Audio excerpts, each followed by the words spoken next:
All right, so the tank monitor install is pretty quick and easy. If it has a plastic hood, there's this metal plate that you have to screw down. If it's a metal hood, the magnets on this will stick directly to it. Okay, so get as close to the hole as possible so that when the landscapers come by, there's less cordage for them to snag. On this cord is a little magnet.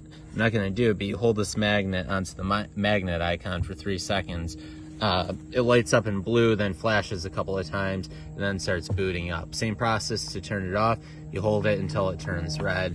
But I'm not going to do that because this one's already set up and communicating. I don't want to restart the process.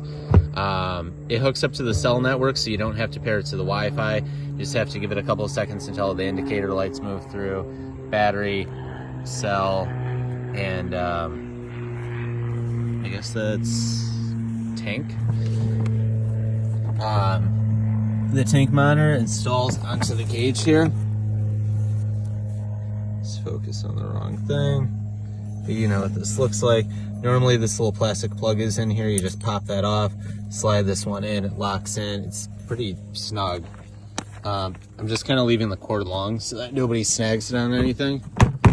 Close it up, and it did take like 5 minutes or so before it started communicating. But you don't have to set this up like with Wi-Fi or anything. It just hooks up to the cell network, and then on Fleet you go onto the MobileLink